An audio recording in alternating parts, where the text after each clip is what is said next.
بعض لوگ اس ماہ میں خصوصی نماز صلاۃ الرغائب پڑھتے ہیں۔ رجب کی رات کو 12 رکعات 6 سلام سے پڑھی جاتی، جس میں سورۃ اخلاص کے بعد ہر رکعت میں 3 مرتبہ سورۃ القدر پڑھی جاتی ہے۔ یہ بدعت 4 صدی میں شروع ہوئی، جس کی کوئی اصلیت نہیں۔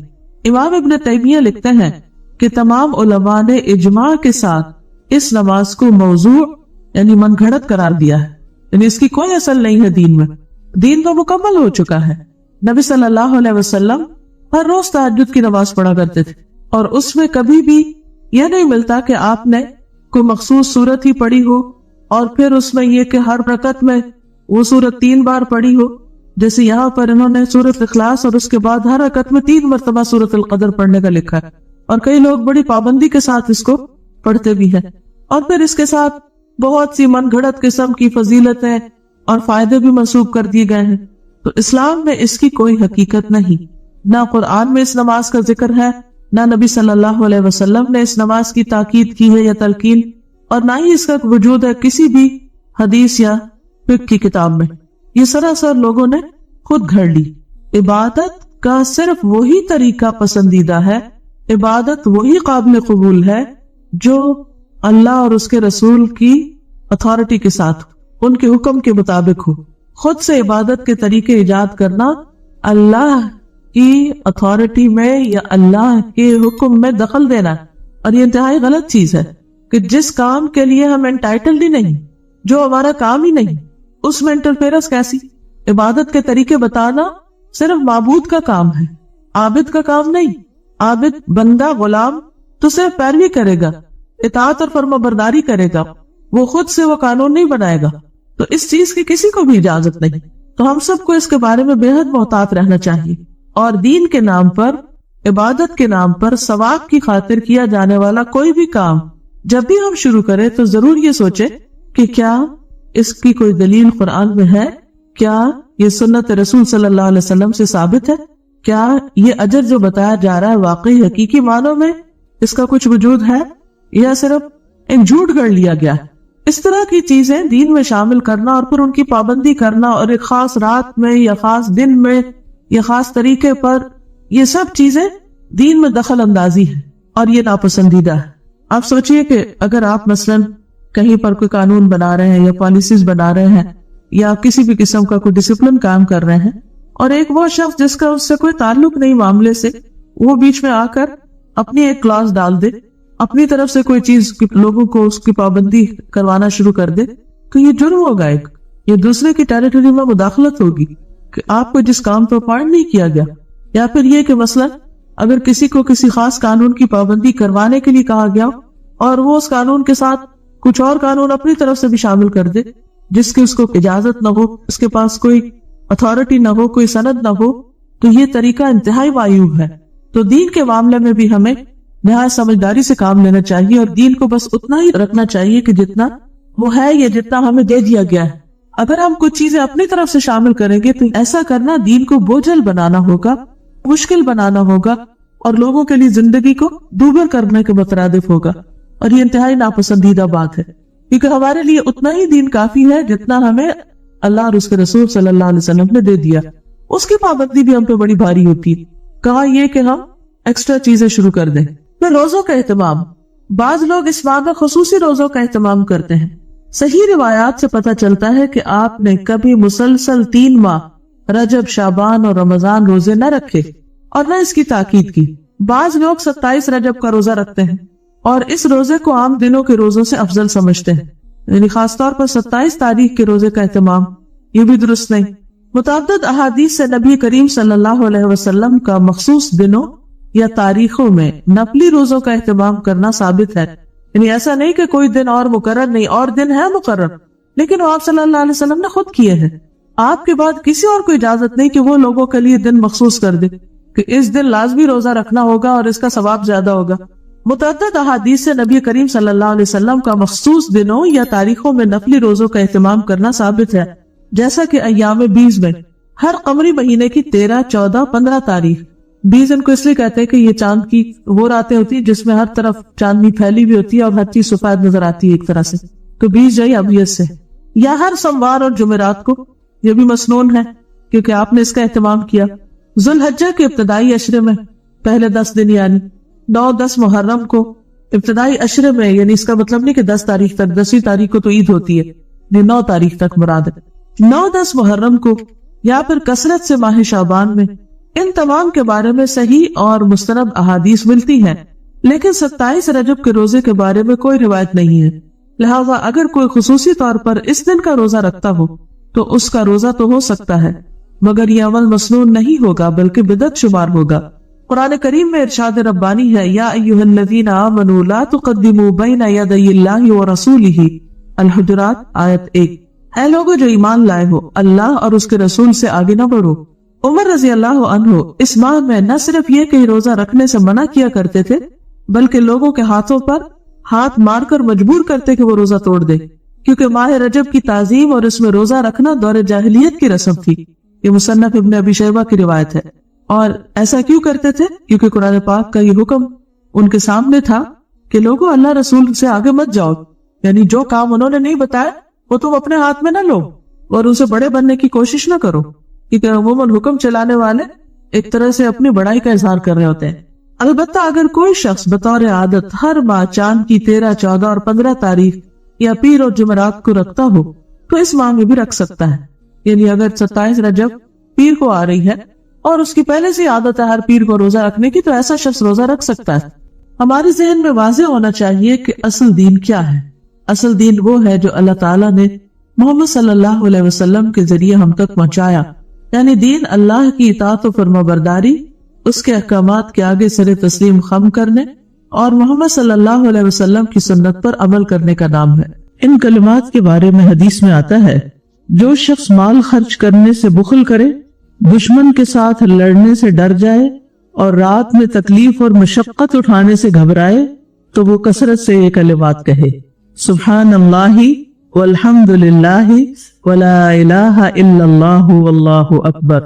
حدیث میں یہ بھی آتا ہے کہ اللہ تعالیٰ نے جس طرح تمہارے درمیان رزق کو تقسیم کیا ہے، اسی طرح تمہارے درمیان اخلاق کو بھی تقسیم کیا ہے، تو اخلاق بھی ایک رزق ہے، اور بلا شبہ اللہ جس کو پسند کرتا ہے اسے بھی دنیا عطا کرتا ہے اور جسے ناپسند کرتا ہے اسے بھی دے دیتا ہے، اور ایمان صرف اسے عطا کرتا ہے جس کو پسند کرتا ہے۔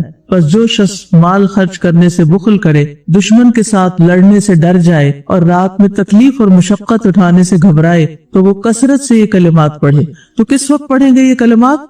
مال خرچ کرنے سے جب دل چھوٹا ہو رہا ہو، کسی کو کچھ دینے کو دل نہ چاہ رہا ہو، کیونکہ مال خرچ کرنا اجر و ثواب کا باعث ہے، اور اگر انسان اپنی بخل کی عادت کی وجہ سے نہیں کر پا رہا تو پھر کوئی اور کام تو کرنا چاہیے جس سے اس کے درجات بڑھے، تو پھر اس کو اللہ کی تسبیح کرنی چاہیے۔ اس کا فائدہ کیا ہوگا کہ آپ کا دل بھی وسیع ہوگا اور آپ کے دل کے بخل کا علاج بھی ہو جائے گا، یعنی اجر بھی ملے گا اور بخل کا علاج بھی ہوگا۔ تو آپ ان کلمات سے مدد لیں۔ اسی طرح دشمن سے لڑنا آسان کام نہیں ہوتا، اس کے لیے بڑا حوصلہ چاہیے ہوتا ہے، جگرا چاہیے ہوتا ہے، تو دشمن سے لڑنے کی طاقت کہاں سے ملے؟ وہ بھی ان کلمات سے ملے گی، ٹھیک ہے؟ آپ کسی کا سامنا کرنے سے گھبراتے ہیں، آپ کے اندر کانفیڈنس نہیں، اس کو صرف دشمن نہیں بلکہ ہر اس سچویشن سے لے لیں جہاں آپ کو گھبراہٹ شروع ہو جاتی، آپ کو ڈر لگتا ہے۔ مثلاً آپ کا کوئی جاب کا انٹرویو ہے، گھبراہٹ ہوتی، ایگزام ہے صبح، گھبراہٹ ہوتی، بہت ہوتی ہے نا۔ اب گھبرانے سے بنتا تو کچھ نہیں، وہ تو دل کی ایک حالت ہوتی ہے۔ اب اس پہ قابو کیسے پائیں؟ کچھ لوگوں کو انزائٹی شروع ہو جاتی ہے نا چھوٹی چھوٹی چیزوں پہ، ہم میں سے ہر ایک اس سے گزرتا ہے کسی نہ کسی طرح۔ تو ایسی صورت میں انسان کن کلمات سے مدد لے؟ وہ یہ کلمات ہیں۔ اور اسی طرح رات میں تکلیف اور مشقت اٹھانے سے گھبرائے، یعنی رات کا خوف ہو، رات کو کوئی بلا نہ آ پڑے، کوئی بم ہمارے سر پہ نہ گر پڑے یا کوئی اور اسی طرح کے مسئلے۔ اصل بات یہ ہے کہ دل مضبوط ہونا چاہیے۔ ہم بہت جلد حوصلہ ہار جاتے ہیں، چھوٹی چھوٹی چیزوں سے گھبرا جاتے ہیں، اور اس کی بنیادی وجہ کیا ہوتی ہے؟ ہماری اپنی کوتاہی ہوتی ہے، ہم نے کہیں ذکر میں کمی کی ہوتی ہے۔ دو چیزیں اللہ تعالیٰ نے قرآن مجید میں کثرت سے کرنے کو کہی ہیں، ٹھیک ہے؟ ان میں سے ایک کیا ہے؟ ذکر۔ یا ایھا الذین آمنوا اذکروا اللہ ذکرا کثیرا وسبحوہ بکرۃ واصیلا۔ یہ تاکید ہے، یہ ایمان والوں کی غذا ہے۔ سورۃ انفال میں بھی کیا آتا ہے؟ اے لوگو جو ایمان لائے ہو، جب تم کسی گروہ سے ملاقات کرو یعنی دشمن کا مقابلہ کرو تو کیا کرو؟ فثبتوا، جمے رہو، ڈر کے بھاگ نہیں جاؤ، اور کیا کرو؟ طاقت پانے کے لیے